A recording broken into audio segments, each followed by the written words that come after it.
চামড়ার সিন্ডিকেট ভাঙতে কঠোর অবস্থানে সরকার, গতবারের চেয়ে বেশি দাম নির্ধারণের ইঙ্গিত। উত্তরবঙ্গে জমে উঠেছে কোরবানির পশুর হাট, ভিড় করছেন ব্যাপারীরা।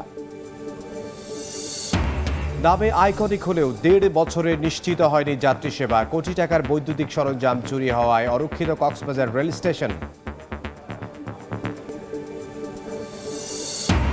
নষ্ট এনজিওগ্রাম মেশিন, বিকল স্তন ক্যান্সার টিউমার নির্ণয়ের যন্ত্র। চট্টগ্রাম মেডিকেলে জটিল রোগের পরীক্ষায় দুর্ভোগে রোগীরা, মেরামতের আশ্বাস কর্তৃপক্ষের।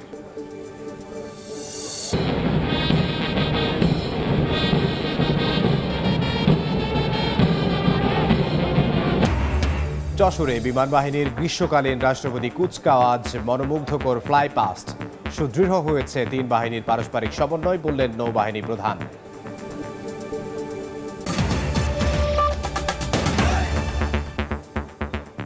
বাংলার সময়ের সঙ্গে আছে আমি ইমদাদুল হক। পশুবাহী পরিবহনে চাঁদাবাজি বন্ধ ও চামড়ার সিন্ডিকেট ভাঙতে কঠোর অবস্থানে সরকার। সেই সঙ্গে গতবারের চেয়ে এবার চামড়ার দাম বেশি নির্ধারণের ইঙ্গিত দিলেন বাণিজ্য উপদেষ্টা শেখ বশির উদ্দিন। এদিকে ঈদুল আজহা সামনে রেখে 28 তারিখের মধ্যে শ্রমিকের পাওনা পরিশোধ না করলে কারখানা মালিকদের বিরুদ্ধে কঠোর ব্যবস্থার হুঁশিয়ারি দিয়েছেন শ্রম উপদেষ্টা এম শাখাত হোসেন। ঈদুল আজহার সামনে রেখে কোরবানির পশুর চামড়ার সঠিক মূল্য নির্ধারণ ও চামড়ার সুষ্ঠু ব্যবস্থাপনার লক্ষ্যে সংশ্লিষ্টদের নিয়ে দফায় দফায় বৈঠক করে যাচ্ছে বাণিজ্য মন্ত্রণালয়। বুধবার দুপুরে মন্ত্রণালয়ের সভাকক্ষে বাণিজ্য উপদেষ্টা শেখ বশির উদ্দিনের সভাপতিত্বে অনুষ্ঠিত হয় কোরবানি সম্পর্কিত বিষয়াদির সুষ্ঠু ব্যবস্থাপনা নিশ্চিতকরণ কমিটির প্রথম সভা। এতে সংশ্লিষ্ট মন্ত্রণালয়ের উপদেষ্টারা অংশ নেন। বৈঠক শেষে প্রধান উপদেষ্টার প্রতিরক্ষা বিষয়ক বিশেষ সহকারী অবসরপ্রাপ্ত লেফটেন্যান্ট জেনারেল আব্দুল হাফিজ বলেন, পশুবাহী পরিবহনে চাঁদাবাজি ঠেকাতে কেন্দ্রীয়ভাবে মনিটরিং করা হবে। পরিবহন ক্ষেত্রে যে চাঁদাবাজির যে বিষয়টি আপনি উল্লেখ করলেন, এটা যাতে কমিয়ে আনা যায় সেজন্য হাইওয়ে পুলিশের বিভিন্ন ইউনিট সারা দেশে তারা তৎপর থাকবে। সেনাবাহিনী সারা দেশে মোতায়েন আছে, তারা ইনএড টু সিভিল পাওয়ার তারা কাজ করছে। সঠিকভাবে চামড়া সংগ্রহ ও সংরক্ষণের পাশাপাশি ব্যবসায়ীদের উপযুক্ত মূল্য দিতে এবার কোরবানির পশুর চামড়ার মূল্য গতবারের চেয়ে বেশি নির্ধারণ করা হবে বলে জানান বাণিজ্য উপদেষ্টা। মাদ্রাসা এবং এতিমখানাগুলোতে 30,000 টনের অধিক বিনামূল্যে লবণ সরবরাহ করবে। এই তথাকথিত সিন্ডিকেশনটা জন্য কাজ করতে না পারে, সেটার জন্য আমরা এটাকে মজুদ সহায়ক করে তোলার চেষ্টা করেছি। বিজিবিকে এই ব্যাপারে সেন্সিটাইজ করব এবং আমরা আশা করি তারা তীক্ষ্ণ দৃষ্টি রাখবেন এই চামড়া যেন পাচার না হয়। এদিকে ঈদুল আজহায় নৌখাতের প্রস্তুতি নিয়ে সচিবালয়ে সংবাদ সম্মেলনে নৌ পরিবহন এবং শ্রম উপদেষ্টা ডক্টর এম শাখাওয়াত হোসেন বলেন, 28 মের মধ্যেই শ্রমিকের পাওনা পরিশোধ করতে হবে, অন্যথায় যেসব কারখানা মালিকের বিরুদ্ধে মামলা রয়েছে তাদেরকে গ্রেপ্তার করা হবে। 28 তারিখের মধ্যে টাকা পয়সা দেবেন, আর যদি না করেন তাদের নামে হুলিয়া জারি হয়েছে, মানে ওয়ারেন্ট জারি আছে, দে উইল বি অ্যারেস্টেড। যেভাবে পারেন আপনারা হয় টাকা পয়সা শোধ করেন অথবা আপনাদেরকে জেলে যেতে হবে। বেতন পরিশোধ না করলে মালিকরা ঢাকার বাইরে যাওয়ারও অনুমতি পাবেন না বলে হুঁশিয়ারি দেন উপদেষ্টা। প্রসূন আশিস, সময় সংবাদ, ঢাকা। উত্তরবঙ্গে জমে উঠেছে কোরবানির পশুর হাট, ভিড় করছেন দেশের বিভিন্ন এলাকা থেকে আসা ব্যাপারীরা, দরদাম করে বিক্রি করছেন খামারিরা। এই মুহূর্তে নওগাঁর মাতাজি হাটে আছেন সহকর্মী এবার রকি, সরাসরি যাব তার কাছে।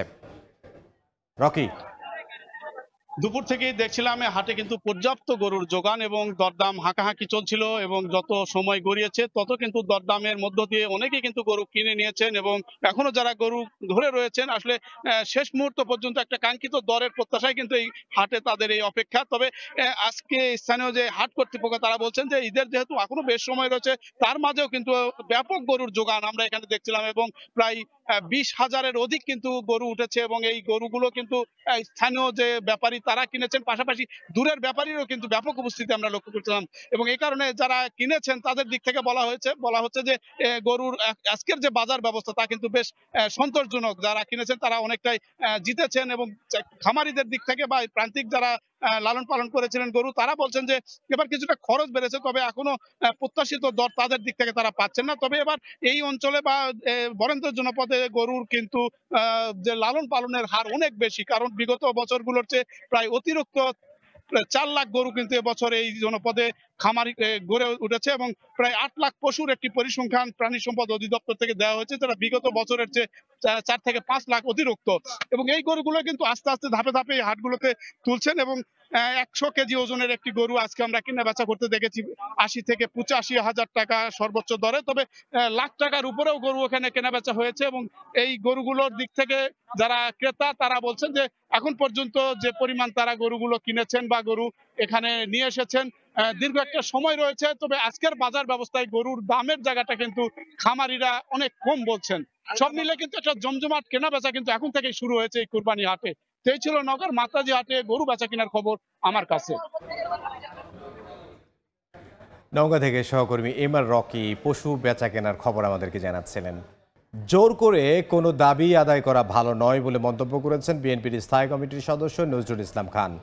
দুপুরে ময়মনসিংহের টাউন হল অডিটোরিয়ামে সদস্য সংগ্রহ ও নবায়ন কার্যক্রমের উদ্বোধন শেষে একথা বলেন তিনি। যে নির্বাচন কমিশনকে এই সরকার, এই অন্তর্বর্তীকালীন সরকার নিয়োগ দিয়েছেন, দেশের প্রচলিত আইন অনুযায়ী সেই নির্বাচন কমিশন তাদের স্বাধীনভাবে মতামত ব্যক্ত করলেও তাদেরকে হুমকি দেওয়ার জন্য ঘেরাও করার কর্মসূচি হচ্ছে। যদি জোর করে সেটা আদায় করা হয় তাহলে এটা অভিপ্রেতমান। নামে আইকনিক রেল স্টেশন হলেও 1.5 বছরে নিশ্চিত হয়নি কোনো ধরনের যাত্রী সেবা। চলন্ত সিঁড়ি চালু না হওয়া, অপর্যাপ্ত শৌচাগার, পানি কিংবা বিশ্রামের ব্যবস্থা না থাকা সহ নানা সমস্যায় জর্জরিত পর্যটন নগরী কক্সবাজারে নির্মিত এই স্টেশন। একই সঙ্গে কোটি টাকার বৈদ্যুতিক তার, বাতি ও নানা সরঞ্জাম চুরি হয়ে যাওয়ায় অরক্ষিত হয়ে পড়েছে স্টেশনটি। মোহাম্মদ ফরাজের ক্যামেরায় বিস্তারিত জানাচ্ছেন সুজাউদ্দিন রুবেল। কক্সবাজার আইকনিক রেল স্টেশনের ওয়াশফিট, 3টি ওয়াশফিটে ছিল 900 ওয়াটারিং ভাল্ব, 300 বৈদ্যুতিক বাল্ব আর মাটির নিচ দিয়ে চালানো হয় প্রায় 6000 মিটার বৈদ্যুতিক তার। কিন্তু চোরের দল নিয়ে গেছে সবকিছু। এতে অন্ধকারে ট্রেনের আন্ডার গিয়ার চেকিং ও ধোয়া মোছার কার্যক্রম বাধাগ্রস্ত হচ্ছে। আর সীমানা প্রাচীর না থাকায় নিরাপত্তাহীনতার পাশাপাশি নানা সরঞ্জামাদি চুরি হচ্ছে বলে জানান কর্মরতরা। কেবল সব চুরি হওয়ার প্রেক্ষিতে আমরা সমস্যা ফেস করতেছি। সেটা আমরা আমাদের মাগরিবের পর আমরা ট্রেন ওয়াশ করতে আমাদের সমস্যা হচ্ছে, নিচে আন্ডার গিয়ার চেকিং করতে আমাদের সমস্যা হচ্ছে। দৃষ্টিনন্দন আইকনিক রেল স্টেশন 2023 সালের 11 নভেম্বর উদ্বোধন হলেও 1.5 বছরে পূর্ণাঙ্গভাবে চালু হয়নি স্টেশনটি। যাত্রীদের জন্য চলন্ত সিঁড়ি বসানো হলেও চালু হয়নি। নেই পর্যাপ্ত টয়লেট কিংবা পানির ব্যবস্থা, নেই যাত্রীদের বসার স্থান ও বিশ্রামাগার, আর যাত্রীদের প্রবেশ কিংবা বাহির হবার পথ একটি। মোট 3টা চলন্ত সিঁড়ি, কিন্তু 3টার একটাও আপনার চালু না। এত সুন্দর একটা স্টেশন করছে, যাত্রী আসার বসার মতো জায়গা নাই, পানির অসুবিধা, টিস্যু নেই, ভিতরে পরিষ্কার না। ইনফ্রাস্ট্রাকচার ডেভেলপমেন্ট হয়েছে, বাট যেগুলো আসলে মানুষের নিড, সেই নিডগুলো আসলে পূরণ হচ্ছে না। স্টেশন কর্তৃপক্ষ বলছে রেলওয়ে কর্তৃপক্ষকে এখনো বুঝিয়ে দেওয়া হয়নি আইকনিক স্টেশনটি। আর ঠিকাদারি প্রতিষ্ঠানের কর্মকর্তারা ক্যামেরার সামনে কথা বলতে রাজি না হলেও জানান প্রকল্পের কাজ শেষ হয়েছে আর রক্ষণাবেক্ষণের মেয়াদকাল শেষ হবে সেপ্টেম্বরে। অফিসিয়ালি হ্যান্ডওভার হওয়ার পর রেলওয়ে যখন পুরোপুরি বুঝে পাবে তখন সমস্ত কিছুই আমরা চালু করে দিতে পারবো।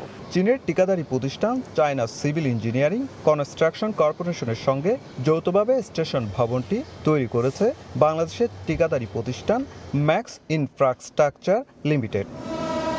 বিশ্বমানের আইকনিক রেল স্টেশন 1.5 বছরও পূর্ণাঙ্গভাবে চালু হয়নি, যার কারণে প্রতি পদে পদে দুর্ভোগ পোহাচ্ছেন এই পথের যাত্রীরা। তাই দ্রুত সময়ের মধ্যে এই সমস্যার সমাধানের দাবি যাত্রীদের। সুজাউদ্দিন রুবেল, সময় সংবাদ, কক্সবাজার। 4 বছর ধরে নষ্ট চট্টগ্রাম মেডিকেলের এনজিওগ্রাম মেশিন। যন্ত্রটি বিকল হওয়ায় জটিল নানা পরীক্ষা হচ্ছে না হৃদরোগ বিভাগে। অন্যদিকে 3 বছর ধরে নষ্ট স্তন ক্যান্সার ও টিউমার নির্ণয়ের ম্যামোগ্রাফি মেশিনটিও। এতে ভোগান্তিতে রোগীরা। নতুন এনজিওগ্রাম মেশিন কেনার পাশাপাশি ম্যামোগ্রাফি মেশিনটি মেরামতের আশ্বাস কর্তৃপক্ষের। নূরজামান আতিকের ছবিতে শফিকুল আলমের রিপোর্ট। কিছু বলতে না, আপনার চলে যান না তাকে। চট্টগ্রাম মেডিকেল কলেজ হাসপাতালে অকেজ হয়ে পড়ে আছে ৬ কোটি টাকা মূল্যের এনজিওগ্রাম মেশিন। হৃদরোগ বিভাগে দীর্ঘ ৪ বছর ধরে পড়ে থাকায় নষ্ট হচ্ছে এটির অন্যান্য যন্ত্রাংশ। ফলে রক্তনালীর পরীক্ষা, রিং লাগানো, ব্লক নির্ণয়, ফেসমেকার প্রতিস্থাপন সহ গুরুত্বপূর্ণ পরীক্ষা নিরীক্ষায় নেমে এসেছে স্থবিরতা। যদিও সচল থাকা আরেকটি মেশিনে চাপ সামলাতে হিমশিম অবস্থা চিকিৎসকদের। ওয়ারেন্টি পিরিয়ড শেষ হয়ে 2021 শেষ হয়ে যায়। সরকারি পর্যায়ে ঠিক করা অনেক জটিল হয়ে যাচ্ছে, কারণ এটা খরচ প্রায় 3 কোটি টাকার মতন খরচ হবে। ঠিক হওয়া সম্ভব অতটুকু খরচ সরকার এই মুহূর্তে ব্যয় করতে পারবে কিনা এটা নিয়ে সন্দেহ থেকে যাচ্ছে। মেশিন নষ্ট হওয়ায় লেগে থাকে দীর্ঘ লাইন, এতে ভোগান্তিতে রোগীরা। তারা দেখতে হয় অনেকক্ষণ, আমরা তো অসুখের লোকই, আমাদেরকে কষ্ট দিলে তো আমরা তো সকাল থেকে কষ্ট পাইতেছি। কিছু বলতেছে না, আপনার চলে যান না, তাকে না কিছু তো না বলতেছে। হাসপাতাল কর্তৃপক্ষের কাছে দাবি হচ্ছে একটাই, মেশিন যেটা খারাপ হয়ে গেছে ওটা ঠিক করে জনগণের কষ্ট কম হয়। এদিকে মেডিকেলের রেডিওলজি বিভাগে 3 বছর ধরে নষ্ট ম্যামোগ্রাফি মেশিনও, যার কারণে রোগীরা বঞ্চিত হচ্ছেন স্তন ক্যান্সার ও টিউমার নির্ণয় সহ নানা সেবা থেকে। মেশিনের জিনিস তো নষ্ট হবে, সেক্ষেত্রে যদি মেনটেন্যান্সটা রেগুলার থাকে তাইলে আমরা সার্ভিসটা সবসময় এটা চালু রাখতে পারি। হাসপাতালের পরিচালক বলছেন, নতুন এনজিওগ্রাম মেশিন আনার পাশাপাশি ম্যামোগ্রাফি মেশিনটি মেরামতের প্রক্রিয়া চলছে।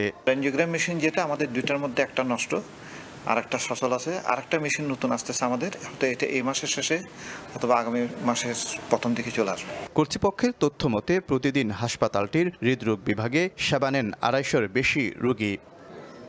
দীর্ঘ 4 বছর ধরে নষ্ট হয়ে পড়ে আছে গুরুত্বপূর্ণ হার্টের এই এনজিওগ্রাম মেশিনটি। এর ফলে একদিকে যেমন রোগীদের পড়তে হচ্ছে ভোগান্তিতে, ঠিক অপরদিকে 3 থেকে 4 গুণ বেশি দামে এ সেবা নিতে হচ্ছে বাইরের হাসপাতাল থেকে। শফিকুল আলম, সময় সংবাদ, চট্টগ্রাম। নারায়ণগঞ্জের রূপগঞ্জে অনুমোদনহীন নির্মাণাধীন 5টি ভবনের নির্মাণ কাজ বন্ধ করে দিয়েছে রাজুক। দুপুরে রূপগঞ্জ উপজেলার বরপা এলাকায় অভিযান চালানো হয়। এ সময় নির্বাহী ম্যাজিস্ট্রেট জানান, ভবনগুলো নির্মাণে পৌরসভার অনুমতি থাকলেও রাজুকের কোনো অনুমোদন কেউ দেখাতে পারেননি, যে কারণে সবগুলো ভবনের নির্মাণ কাজ বন্ধ করে দেওয়া হয়েছে। তবে ভবন মালিকদের কাউকে না পাওয়ায় আর্থিক জরিমানা করাও সম্ভব হয়নি। কুয়েটের অন্তর্বর্তীকালীন উপাচার্য অধ্যাপক ডক্টর মোহাম্মদ হজরত আলীকে দায়িত্ব পালনে অক্ষম হিসেবে আখ্যায়িত করে তার প্রতি অনাস্থা জানিয়েছে শিক্ষক সমিতি।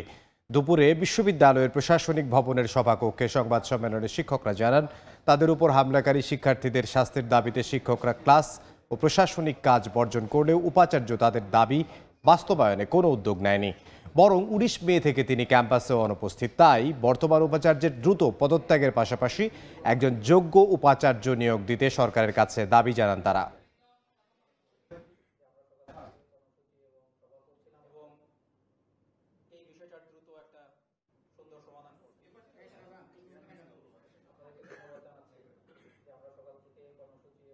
বিশ্ববিদ্যালয়ের অভিভাবকের দায়িত্বে থেকে এই ডিউটি অফ কেয়ারের জায়গায় দায়িত্বশীল ভূমিকা পালন না করায় শিক্ষক সমিতি ভাইস চ্যান্সেলর মহোদয়কে সম্মানের সাথে অতি দ্রুত পদত্যাগ করার দাবি জানাচ্ছে।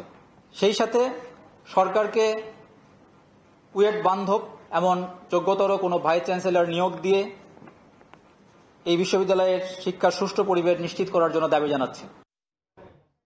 স্কুল পড়ুয়া শিক্ষার্থীদের মানসিক ও শারীরিক স্বাস্থ্য ঠিক রাখতে দেশে প্রথমবারের মতো চট্টগ্রামের স্কুলে চালু হলো স্কুল হেলথ প্রোগ্রাম। শিক্ষার্থীদের দেয়া হয় স্বাস্থ্য কার্ড। এই কার্ডের মাধ্যমে তারা পাবে নানা চিকিৎসা সেবা। প্রথম দিকে সিটি কর্পোরেশন পরিচালিত 5টি স্কুলে এ সেবা চালু হলেও পর্যায়ক্রমে চালু হবে অন্য সব স্কুলে। সম্পৃক্ত ছিলেন। স্কুল শিক্ষার্থীদের শারীরিক ও মানসিক স্বাস্থ্য ঠিক রাখতে চট্টগ্রাম সিটি কর্পোরেশনের আয়োজনে দেশে প্রথমবারের মতো চালু হলো স্কুল হেলথ প্রোগ্রাম। এই আয়োজনের উদ্বোধন করেন city mayor doctor Shahadat Hossain. এ সময় শিক্ষার্থীদের হাতে তুলে দেন স্বাস্থ্য কার্ড। যে আমার একটা রোগ আছে অথবা আমার খারাপ লাগছে, বাট আমরা সেটাকে অবহেলা করছি, অ্যান্টিহেলমেন্টিক্স আমরা খাচ্ছি না, আমরা রুগ্ন হয়ে যাচ্ছি, অসুস্থ হয়ে যাচ্ছি। স্বাস্থ্য কার্ডে থাকবে শিক্ষার্থীদের ওজন, উচ্চতা, রক্তের গ্রুপ, হার্ট ও ব্লাড প্রেশার সহ নানা তথ্য। থাকবে সুষম ও পুষ্টিকর খাবারের বিভিন্ন তথ্য। স্কুল শিক্ষার্থীও যেন কোনো অসুস্থতায় না পড়ে, অসুস্থ হলে যেন তাৎক্ষণিকভাবে চিকিৎসা পায়, এবং তারা যদি কেউ আগেভাগে যদি কোনো কারো অসুখ থাকে সেটা আগেভাগে আমরা চিহ্নিত করব। প্রথম দিনে কাপাসকুলা বালিকা উচ্চ বিদ্যালয় সহ 5টি স্কুলের শিক্ষার্থীদের এই স্বাস্থ্য কার্ড দেওয়া হয়। পরে সেবার আওতায় আনা হবে অন্যান্য স্কুলগুলিকেও। ফিতা কেটে স্বাস্থ্য ক্লিনিক উদ্বোধনের পর city mayor doctor Sadat Hossain নিজেই শিক্ষার্থীদের স্বাস্থ্য পরীক্ষা করেন। শফিকুল আলম, সময় সংবাদ, চট্টগ্রাম। চাঁপাইনবাবগঞ্জে দিন দিন জনপ্রিয় হচ্ছে আমে ফ্রুট ব্যাগের ব্যবহার। এতে নিশ্চিত হচ্ছে নিরাপদ ও বিষমুক্ত আম উৎপাদন। পাশাপাশি কীটনাশক ও বালাইনাশক দমনে খরচ হচ্ছে কম। জাহাঙ্গীর আলমের তথ্য ও ছবিতে রিপোর্ট।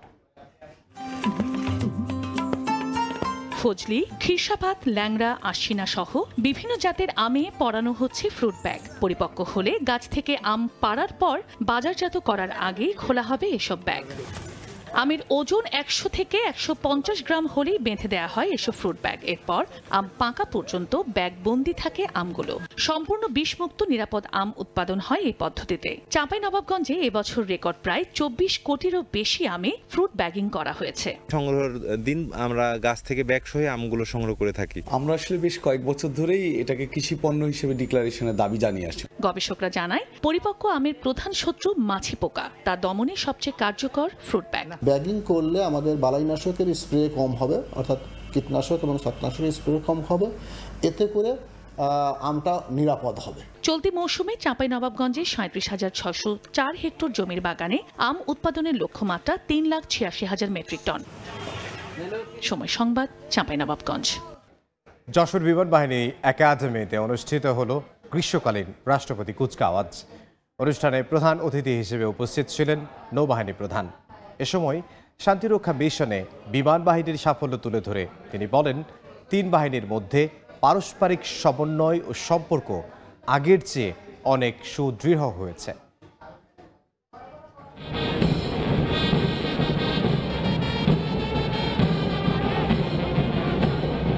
আকাশে গর্বের গর্জন আর প্যারেড গ্রাউন্ডে বাংলাদেশ বিমান বাহিনীতে সদ্য কমিশনপ্রাপ্ত ক্যাডেটদের দৃপ্ত পদচারণা। আকাশ জয়ের স্বপ্ন নিয়ে বিমান বাহিনীতে ভর্তি হওয়া 46 জন ক্যাডেট কমিশন লাভের মধ্য দিয়ে নতুনভাবে যুক্ত হলেন স্বদেশ প্রতিরক্ষার কাজে। অনুষ্ঠানের শুরুতেই মুক্তিযুদ্ধ এবং বৈষম্য বিরোধী আন্দোলনের শহীদদের প্রতি শ্রদ্ধা জানিয়ে প্রধান অতিথি হিসেবে কুচকাওয়াজ পরিদর্শন করেন নৌবাহিনীর প্রধান অ্যাডমিরাল এম নাজমুল হাসান। 3 বাহিনীর পরিধি আগের তুলনায় বৃদ্ধি পেয়েছে জানিয়ে তিনি বলেন, নতুন ফাইটার বিমান যুক্ত হওয়ায় বাড়ছে আকাশ প্রতিরক্ষার সক্ষমতা। অতীতের যে কোনো সময়ের তুলনায় বর্তমানে সেনা, নৌ ও বিমান বাহিনীর মধ্যকার স্পিরিট অফ জয়েন্টনেস এবং পারস্পরিক সুসম্পর্ক অত্যন্ত সুদৃঢ়। আগামী দিনের যে কোনো চ্যালেঞ্জ মোকাবেলায় সেনা, নৌ ও বিমান বাহিনীকে আরও আধুনিক এবং সক্ষম বাহিনী হিসেবে গড়ে তুলতে আমরা বদ্ধপরিকর। পরবর্তীতে প্রশিক্ষণকালীন কৃতিত্বের জন্য নবীন অফিসারদের মাঝে ট্রফি ও ব্যাজ বিতরণ করে দেওয়া হয় সম্মানসূচক তরবারি। সেরা স্কোয়াড্রন চ্যাম্পিয়ন হওয়ার খেতাব লাভ করে বীর উত্তম একে খন্দকার স্কোয়াড্রন। এ সময় উচ্ছ্বাসিত ক্যাডেটরা দেশ রক্ষায় সর্বাত্মক নিয়োজিত থাকার আশা ব্যক্ত করেন। ছোটবেলা থেকেই উড়ন্ত বিমান দেখে মনের কোণে যে স্বপ্ন আমি বুনেছিলাম তা আজ বাস্তবে রূপান্তরিত হয়েছে। আমার সাথে যারা ছিলেন তারা সবসময় আমাকে উৎসাহ দিয়েছেন, আমাকে সবসময় সাহায্য করেছেন। কুচকাওয়াজ শেষে ফ্লাইং পোস্ট ও অ্যারোব্যাটিক প্রদর্শনীতে প্রকাশ পায় বিমান বাহিনীর কৌশলগত দক্ষতা ও আধুনিকতার পরিচয়। দৃঢ়ভাবে আজকে যারা প্যারেড গ্রাউন্ডে মার্চ করেছেন, বাংলার আকাশ সীমার আগামী দিনের রক্ষক তারাই। বাংলার আকাশ রাখিব মুক্ত এমন অঙ্গীকার নিয়ে আধুনিক বিমান বাহিনী গঠনে তাদেরই অগ্রযাত্রা নিয়ে আসবে নতুন করে প্রত্যয়। বাংলাদেশ বিমান বাহিনী একাডেমি থেকে আদনান তুর্য, সময় সংবাদ, যশোর। বাংলার সময়ের শীর্ষ সংবাদগুলো জানিয়ে দিচ্ছে আরও একবার। চামড়ার সিন্ডিকেট ভাঙতে কঠোর অবস্থানে সরকার, গতবারের চেয়ে বেশি দাম নির্ধারণের ইঙ্গিত। উত্তরবঙ্গে জমে উঠেছে কোরবানির পশুর হাট, ভিড় করছেন ব্যাপারীরা। এবং নামে আইকনিক হলেও 1.5 বছরে নিশ্চিত হয়নি যাত্রী সেবা। কোটি টাকার বৈদ্যুতিক সরঞ্জাম চুরি হওয়ায় অরক্ষিত কক্সবাজার রেল স্টেশন।